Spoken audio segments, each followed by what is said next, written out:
Aperture Priority, show number 15, drone photography.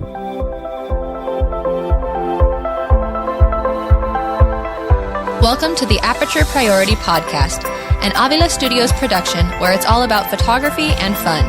Now open up that aperture and let some creative light in.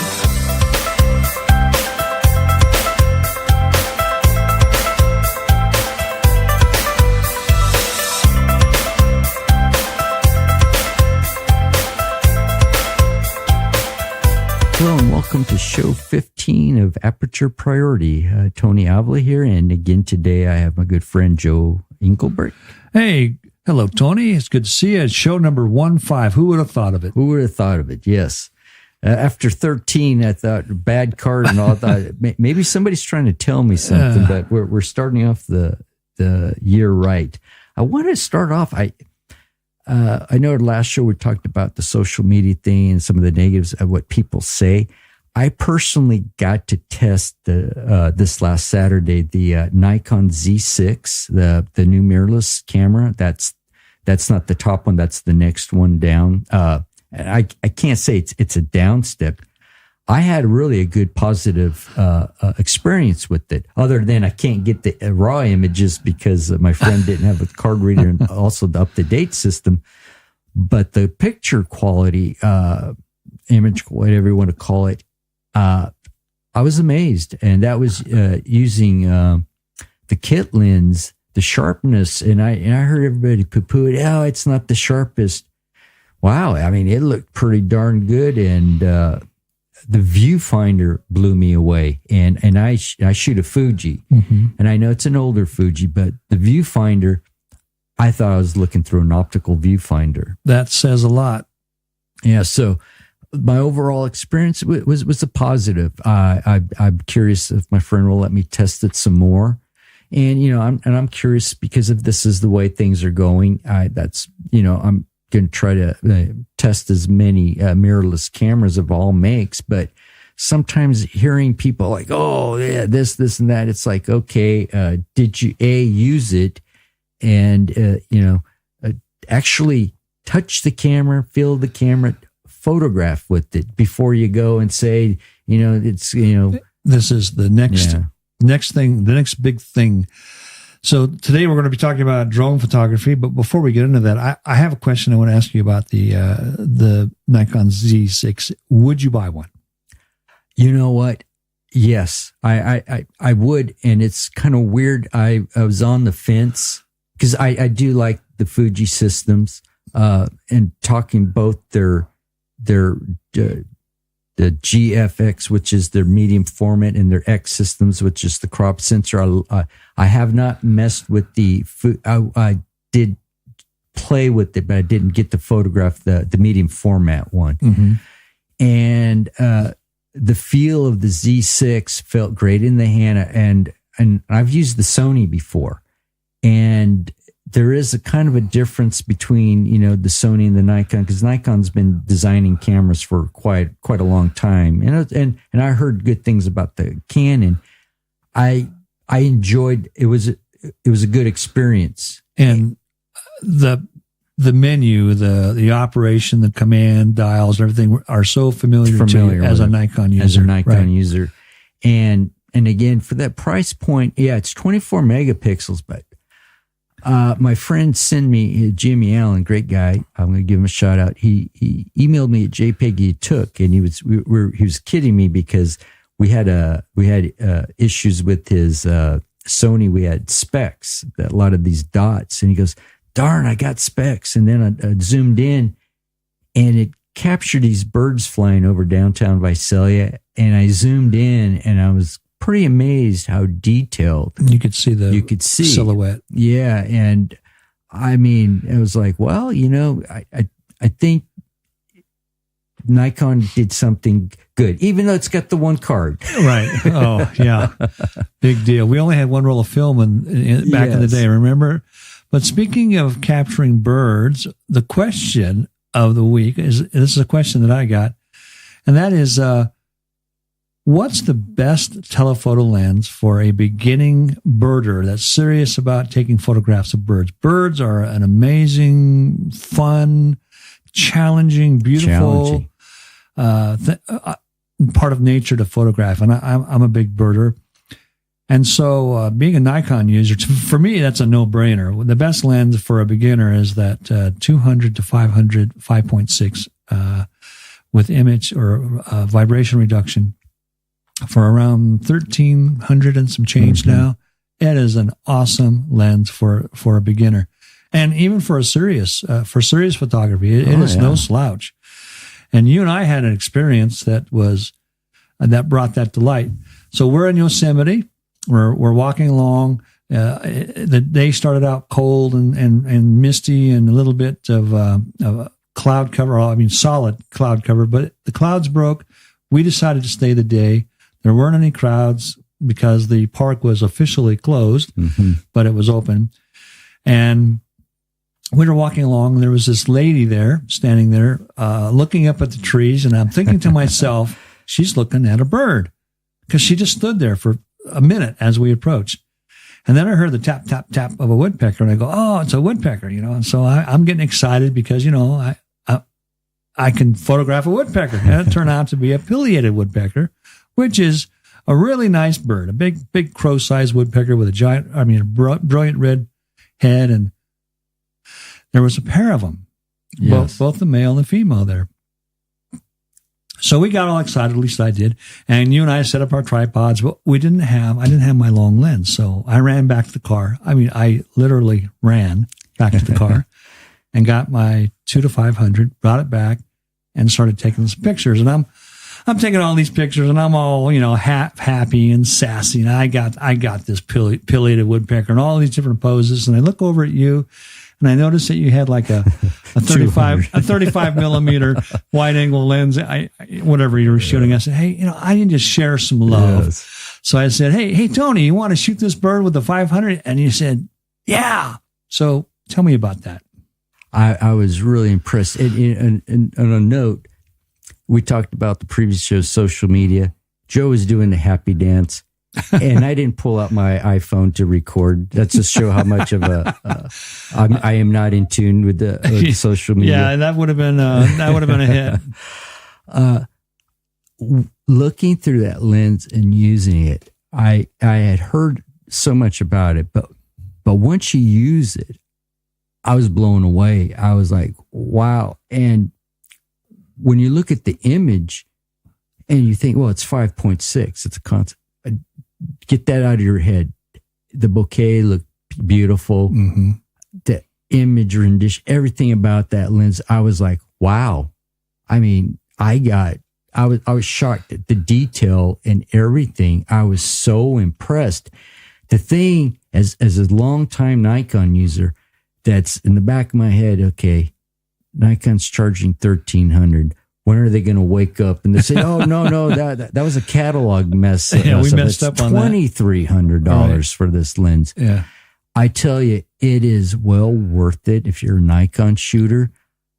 Canon side, I know that Canon doesn't make anything to that.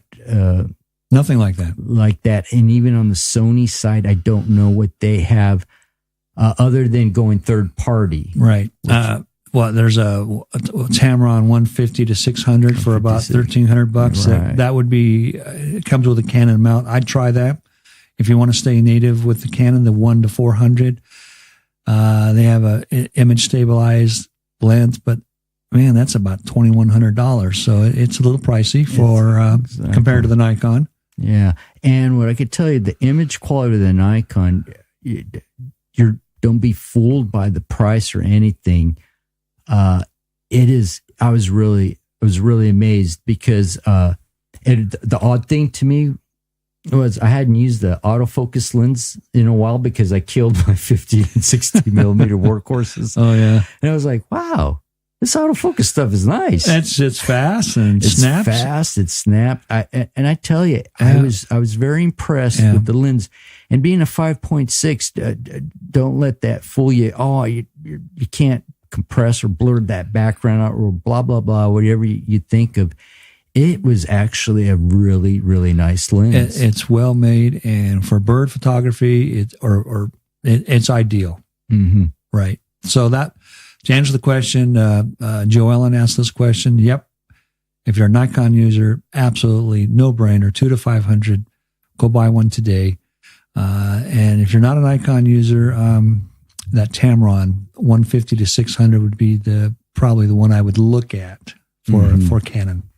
And like always, I would say go to the camera store and try it before you order. Or you buy it. That's a good thing. Let's see. Other than talking about the Nikon Z6, that's the only thing I tried new. Well, let's jump into today's show. All right. Which is drone photography. And I'm going to say off the bat, I know 4 people that own, I think it's the DJI Mavic. Yeah, the DJI Mavic 2. DJI seems to be the head honcho right now in the drone manufacturing. Right, that Chinese company. I believe so. I believe they're also, if I'm not mistaken, they also bought a part into Hasselblad.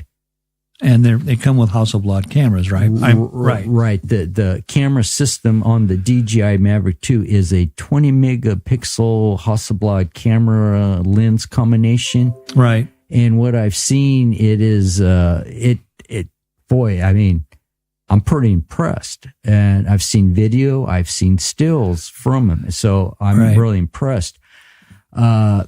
I have another friend. He has it's a GoPro. I don't have the model number. It's a bit modular because it lets you change your GoPro on it. It has the gimbal. Then you could change out whatever. I guess the Hero 7 or something is the current one. I kind of lost the track of GoPro because it seems like GoPro had such a great run. And then they I think they saturated the market. Yeah, the newness has worn off. Yeah. So then DJI has come out with this system, and they're great. If you ever seen one, you just put your iPhone or Android on the controller, and you could control it. And and it's cool. You could see what you're doing. You just have to get used to you're viewing it as through the screen, especially if your drone's coming back at you on which way you turned. I'm not going to say who did it, but a certain person that I know had a little incident in downtown Visalia. I won't say where. I don't want to get him in trouble. But yeah, drone bouncing off a water tank is not a good thing. Yeah, it's an occupational hazard. But so these drones range about $1,300 to $1,500, and the Chinese is it DJI? DJI, yeah, yeah, and like the Phantom 4 and the Maverick are really popular and wonderfully capable pieces of equipment. But one of the drawbacks, and this is not a drawback, but one of the things you need to know about it is that they're really designed as video cameras, and it seems like they throw in the still photography as an afterthought. It's not bad. It's just it's not the primary focus of the camera. Pardon the pun. But so they have fixed apertures, and I'm not aware of the cutting edge that's obviously going to change with computational abilities to change the aperture digitally on these cameras. So there's a lot of potential there. In fact, you had some very interesting statistics about the drone industry that I thought, as you were mentioning to me, I was really, really interested in hearing more about that. Yeah. So part of my research, I went and looked, and some of this information, it kind of, it surprised me and it didn't surprise me. And, I think I made a comment earlier before we were prepping for the show, how I'm wondering if the drone industry is going to be like the GoPro, where it's like, it's a fad. It gets saturated and then it loses its gloss. So let me ask our audience a question. How many drones do you think are flying in the U.S. in the year just over 2018? I mean, in your mind, how many drones do you think are out there? So, okay. All right. Well, I found this great article at DMR. I don't know who they are, but they came up with some interesting drone statistics. But they came one thing that came up that I was, they talked about the incident in London. Was it London Airport? Yeah, was it Gatwick? That they actually shut the whole airport down because there were 2 drones flying, and it seemed to be deliberately in the flight path of landing aircraft. Yeah, and before that was in late December, right? And before that, down in I can't remember what part of Mexico, a commercial airliner hit one in midair and had to do an emergency landing. Mm-hmm. And I was surprised by the damage that was created. So that was kind of scary. And I'm thinking far ahead, what's going to happen in the future? More restrictions, or what's going to happen to this thing as photographers keep pushing? It just takes one bad apple to ruin it for everyone. And we see that with the phenomenon of the social media. We talked about that last week, where a particular place like Firefall in Yosemite used to be a local phenomenon. Now it's worldwide. Tens of thousands of people trample the environment, and now they're issuing permits for parking. And so it's ruined by the success of exposure, much like drones might be. And I'm wondering how many people are going to try sneaking a drone this year. Well, good luck. You and I have a story about that. Yeah. But I came up with projected number of drones in the U.S. by 2020. Now, this was as of 2016. A lot of the numbers I have are from the last 3 years. And it's probably going to go up, but they project 7 million by 2020 drones just in the United States. 7 million. Percentage of drone crashes that are caused, and this was interesting, they're caused by technical errors. This is not the pilot or the user. Okay. Okay. 64% of crashes are caused by like the propeller flying off. Yeah. And this starts, now here's the thing, if a drone's flying over your head, technical difficulties, and you go out, okay, it bounced off your house, did some damage, and then the pilot says, well, I'm going to sue DJI or whoever. Right. I was like, wait a second, but this is technical. So that was kind of surprising. Number of drones, and here's was the interest. Some of these things are kind of different facts are out there, but this is the number of drones used by Disney for their 2016 Disney Springs Christmas light show. They had 300 drones in the air.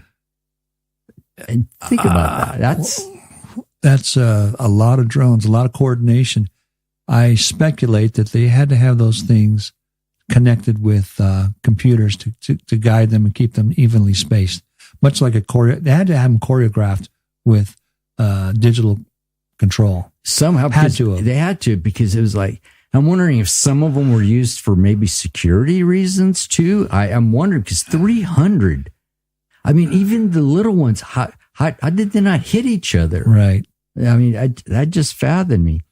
Then projected number of small hobbyists. Okay, so these are not the big dogs. These are probably the $80, $90 ones I've seen at Costco. Of hobbyist drones in use by 2021 is 3.5 million. And I'm wondering, and this was projected as the end of 2017. I'm wondering if, again, as this trend goes up, if that's going to be maybe too conservative an estimate. So we're talking 10 million plus drones in the air, or in the United States alone. All right. And then percentage of Americans that own a drone as of the end of 2017 was 8%. So I'm curious to see by the end of 2018 how much that went up, but I couldn't find that information. That's brand new stuff, yeah. Percentage of Americans that have seen a drone in action. 59% of Americans have seen a drone in action. And I was like, wow, that's a lot of people. That's a lot of people. And you and I, being photographers and being in locations that other photographers are in, we've seen a lot of drones in the last 2 years. But for everybody, 6 out of 10 have seen a drone. Yeah. Interesting, because it makes me wonder about privacy now. I mean, Yes. privacy, and that's one of the complaints about drones is the privacy issue. Privacy's gone. Yeah. I hate to say, what if you have a wife, girlfriend, or daughter that likes sunbathing and they like taking their top to get that nice tan? Forget that. I mean, somebody could have this. I've seen the smaller ones with cameras can fit in my hand. And and your hands are not that big. Yeah. And is that Donald Trump? If you look at, let's say, brings up the question, where does your property line stop?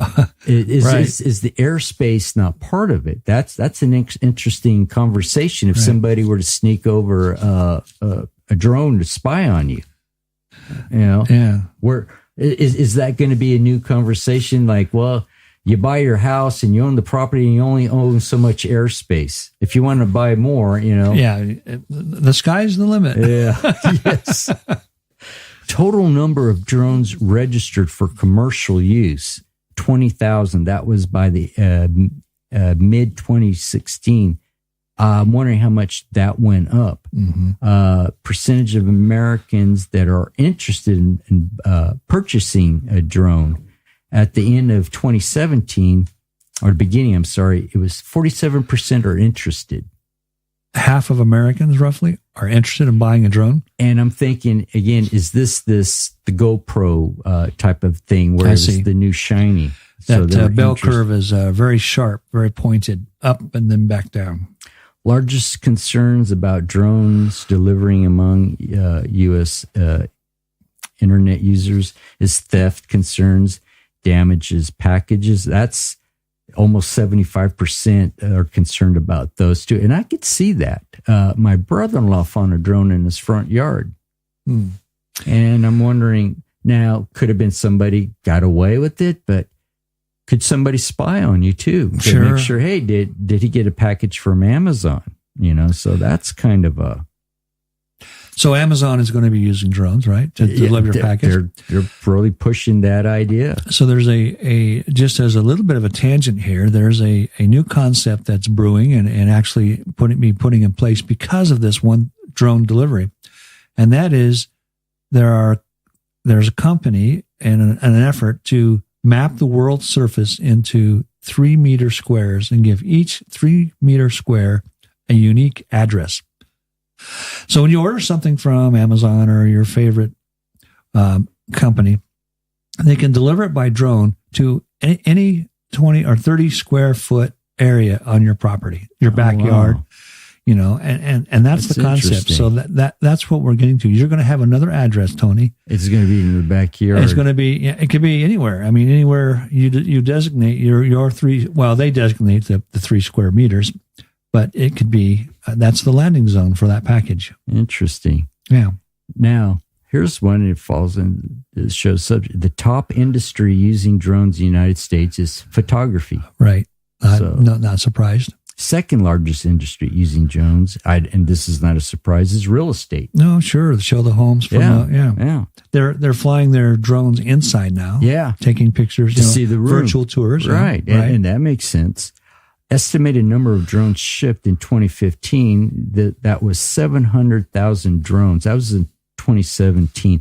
I'm curious, I couldn't find the data for, especially we just came off the Christmas holiday. I bet you that went up considerably. Estimated value of the drone industry as of the end of 2015 was $3.3 billion. And this, I'm starting to think, is it only a matter of time before Canon, Nikon, Sony may look at this and saying, hey, we should be getting the piece of this pie. Right. Because projected size of the drone industry by 2020, and this has to be worldwide, is $13 billion. And the projected value of the drone industry by 2015, $90 billion. Was that 2015 or 2025? Yeah, as of 2025, Okay. it's going to be. They did they projected this in 2015. So I'm wondering now if the projections, if they changed that. So Well, absolutely, the drone industry is booming and growing by leaps and bounds, which that proliferation of drones is both a wonderful thing and not so wonderful thing. And you and I had some experiences that yeah, we're going to get to those. yeah. I mean, it's really it's going to be the new norm. You know. Yeah. So if you're interested in getting into the drone world, there's a couple things you should know about besides getting the right kind of drone. I'm sorry, you finished with your one more, right? Number of incidents between drones and manned aircraft in the United States as resulted by aircraft that had to maneuver to avoid collision as of the end of 2015, where 28 planes had to dodge drones in 2015. And one of them is the fire we had above Springville, where the tanker was coming down, where he had to avert because there was a drone in the way. So we had a forest fire, and we had some photographer, somebody up there taking video of the forest fire, and there was a aircraft tanker that was going to drop water or fire retardant on the fire, and they had to abort their run because there was a drone in the way. And I want to leave off this estimated number of commercial drones this was projected that was going to be in the air of by the end of 2018. I'm curious to find data how much it really was. 600,000 for commercial use. Drones were going to be estimated in the air by the end of 2018. And these are licensed, you mean? Because there's more than that out there. Okay, so licensing. So that's interesting. You think 600,000? I guess the numbers are what? Oh, that's not. Well, if you start dividing among states, yeah, there's a lot of people that are getting licensed. Right. To use this as in commercial. This is commercial drones are being licensed. So that's So Disney's 300 would be part of that. Be part of, right. Yeah. And that's just that land area right there. Yeah, exactly. So that's some kind of interesting stuff. The way I'll look at it, and I hate to say this, but there's going to come a day where a commercial liner is going to have a midair collision. And I hate to say that everybody's going to probably lose their life because of this accident. I pray that doesn't happen. Yeah, I hope it doesn't. But I look at it, you're going to have a photographer that's going to, or a video that's going to take it to the limit. And we could speak as this because about 3 weeks ago when we went our trip up to Yosemite, right as the sun's coming up, a guy pulls out a drones and he flew it up to Zabridal Falls. Yeah, so we were probably a mile, 3/4 of a mile away from the famous waterfall, Bridal Veil. We were across the river, nice view, beautiful view. It's called Valley View, by the way, for those of you that know the area. And we were there, and we're taking our photos, and we're taking our time lapse photography, and it's not crowded. The park is closed, and he pulls out the drone and he starts flying it, and he flew it across the valley to the waterfall, completely out of sight. We could not see the drone, right? And he was going up in the waterfall, and it was beautiful, beautiful footage, but completely against the rules. Right, because he broke, we figured out 3 rules. A, he pulled it out. Right. And B, it went out of his sight. Right. And he was well above the 400 feet. Right. In the U.S., there's some restrictions on drone use, and you must always fly below 400 feet. And he obviously was well above 400 feet. You must keep your drone in direct line of sight. Unless you had binoculars, you couldn't see that thing. You're not supposed to fly the drone around airports or within 5 miles of an airport. So you and I, where we're sitting right now, we could not fly a drone. That's right. Because the airport's right there, a mile and a half, 2 miles from us. You're not supposed to fly it in stadiums where there's groups of people and that kind of thing. But also, there are a lot of prohibited areas in the United States. All national parks and we were in a national park.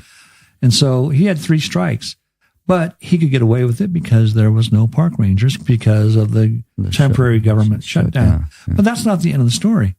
No. Sunset. That was sunrise. We're up at Tunnel. Yeah, now we're up on the other iconic view in Valley View, the Tunnel View. And voila, another guy put his drone up in the air. And there had been how many people? 20 or 30 people at the time? At the time, and everybody's oohing and on. And me and you look at each other like, here we go again. Another guy that puts up a drone, you know. And you're not supposed to put one up there. So I don't know if this is a real term, but I felt like I was being drone bombed. Instead of photo bombed, I was being drone bombed because this guy put that drone in the air in my view of where the picture I was trying to take, the landscape. That happened in Seattle. There's a local park on the north side there called the Gas Works. It's an old gas plant, rusty and all photogenic.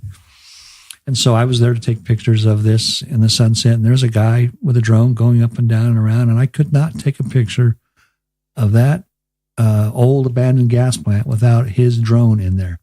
Couldn't find the operator. Right. That's the thing. Well, and here's the other thing. Because you can't see them.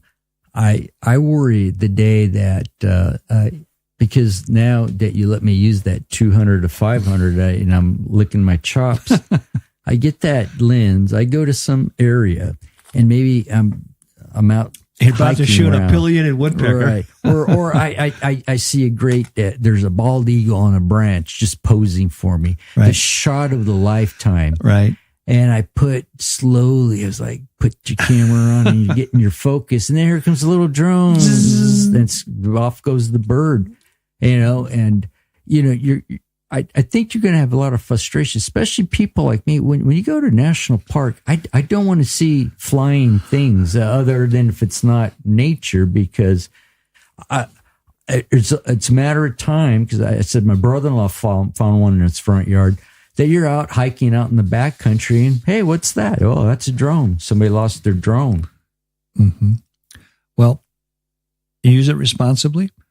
There are, the restricted airspace. They do have a way to inform the operator that you can't fly this thing. Yes. In this restricted airspace, and you have to accept responsibility if you override that function. But drones are a useful tool, and yes, and I think they're pretty cool. On the positive side, I have a client. He's been bugging me, and I can't find anybody I know who has the drone and wants to do the job. He has a simple job. He needs an old barn photographed from front, from all 4 sides. He does a lot of watercolor painting. And it's in an area now that it's, unfortunately, pretty soon it's going to be surrounded by houses. Mm. So he wants to get a shot to do a historical painting. Before it goes. And because it's on private property, he just needs somebody to go in there and just because it's all closed off, but, they're going to start putting in the roads. And then eventually they're probably going to tear down this old barn. Mm-hmm. And he just needs it photographed. And again, the real estate and things, you're going to see industry that is going to be, you need to have a photographer's, guess what? You have to, this is going to be another repertoire that you want to add. A tool in your toolkit. And guess what? Backpacks. When I was looking at backpacks, I did get that backpack from our backpack show. So I did follow my own advice and I bought it.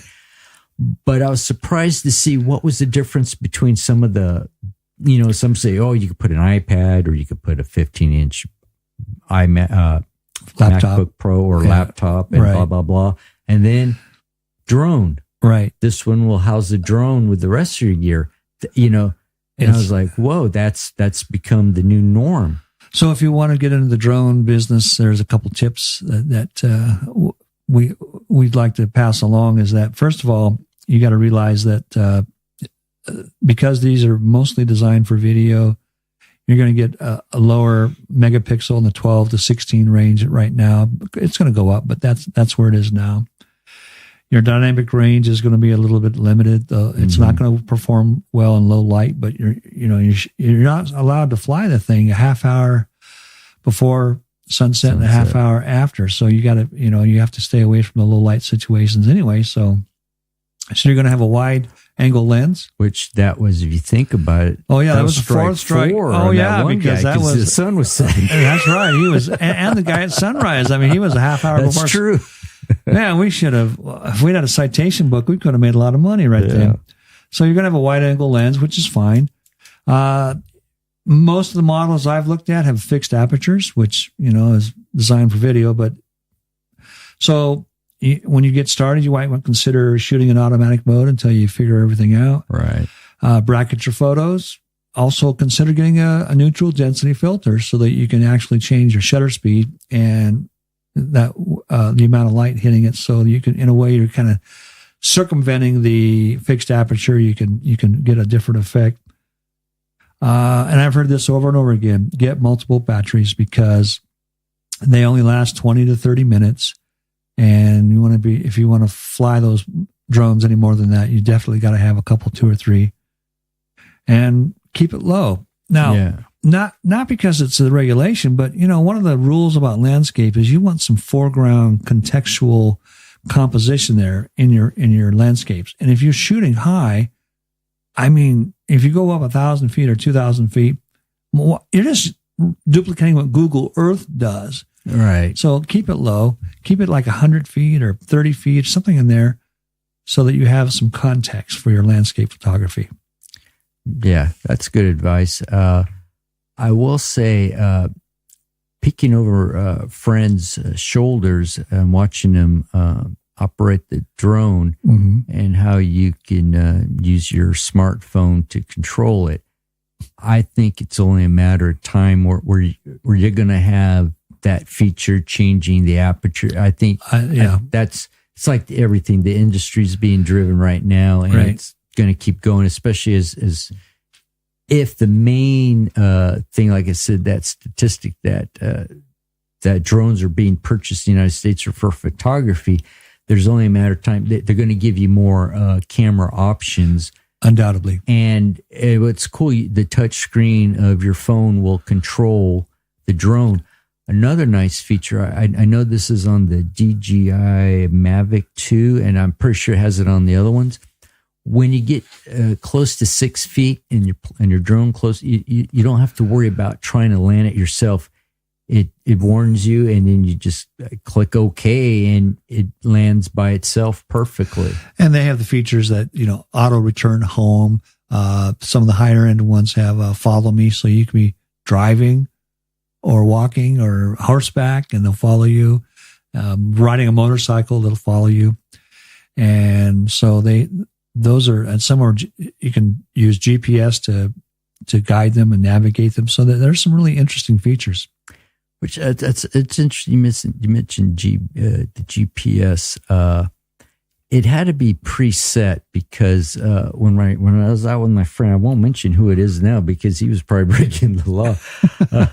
He owes me a coffee or more. With 5G around the corner, and now it's almost going to be like basically having a satellite system. Now, when you're out and about, you'll be totally connected all the time. In theory, I would think that there's probably a few areas that will be hard to. Right. Yeah. Well, the capital, Washington D.C. is like, oh, you can't go there. Yeah. So I'm curious what's going to happen. And also, are they going to have dibs on you? Like they're going to know, no, Joe, that was you in Yosemite because we have it by your identification. Yeah. I'm wondering if that's going to be like the unknown pilot of the drone that we were talking about. I remarked to you, I said, well, this is great footage, but who's going to show it to? Because you'll know that it was acquired illegally. Especially if we just had the social media talk. Exactly. He posted on Facebook. Well, guess what? You just admit it, you're guilty. And there was a couple of people in Yellowstone that were trespassing on the geysers, and they were posted on Facebook, and the National Park Service tracked them down and charged them because of their Facebook post. Now, speaking of that comes up with an idea that popped into my head.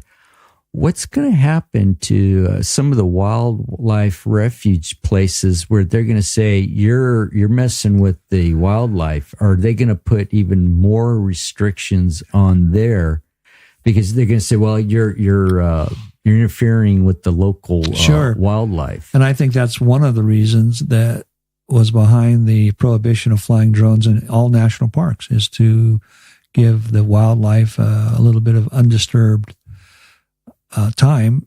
And I think that would probably be extended. In fact, you and I and others have been to wildlife refuges that have no drone, and I can respect that. Mm-hmm. I can respect the fact that we need to be responsible with this new tool. Yeah. And even I was surprised that a couple of years back, I hadn't gone to that area just south of Pismo, and it's a bird refuge. Mm-hmm. So you could get to the beach, but there's, as you're getting to the dunes part for Big Chunk, it's fenced off, and they tell you right away, do not go over this point. Right. Well, what's to stop a drone? Other than just the regulations. And right. That's the part where we plead to be responsible and forget about the shot of a lifetime if it involves hurting the animal that you're shooting. And the one thing I would tell any drone users out there is use your head. I'm afraid what's going to happen.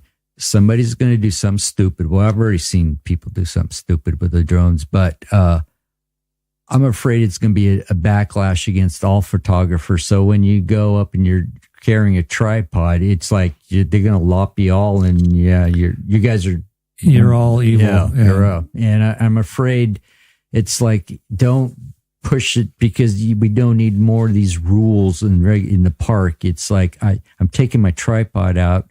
I want to enjoy the day, so don't mess it up for everybody else. Right. The credo is, photographer's credo is, leave nothing but footprints, take nothing but photographs, and kill nothing but time. All right. And let's live up to that. Exactly. Okay. Well, that's a good subject on drones, since it's, again, I'm seeing more and more. It's becoming a thing. I personally am not interested, and I have enough toys to master. Yeah. And it's like, I was talking to my good friend, Tony DeCaro, who's another instructor with me at COS. And we're talking about, it's like, okay, I have to know Photoshop. I have to know Adobe Illustrator. I have to know Adobe InDesign. I'm using Logic Pro from Apple to do the audio. I use Final Cut Pro. And after a while, it's like, how much more stuff can I fit in my head? And for drone, it's like, I don't want to be that one guy that screws it up for somebody else. I see. Yeah. So I have enough on my plate. I just want to enjoy my camera and go out. And sorry if I'm hating on some of you drone guys. I do not want to hear your drone buzzing around me. I just want to get away from it. Again, we're here in California, such a big place. There's areas that we just want to go away to get away from technology. From the other 38.5 million of us.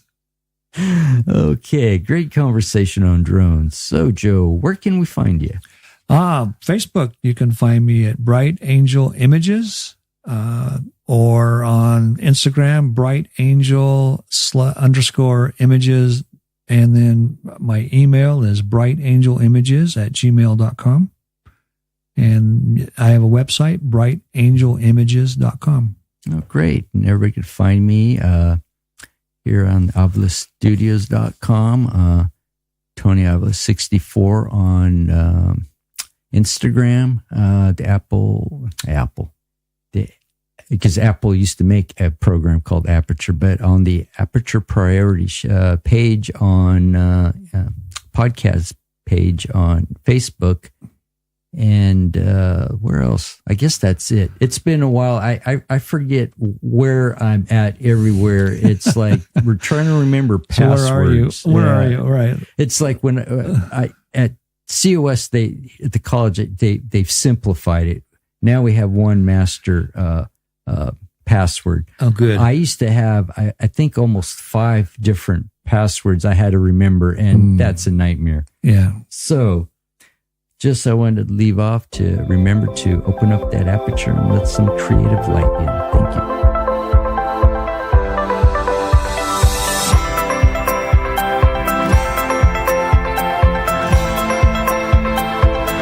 Aperture Priority is an Avila Studios production. For more information on what Avila Studios has to offer, please visit us on the World Wide Web at avilastudios.com.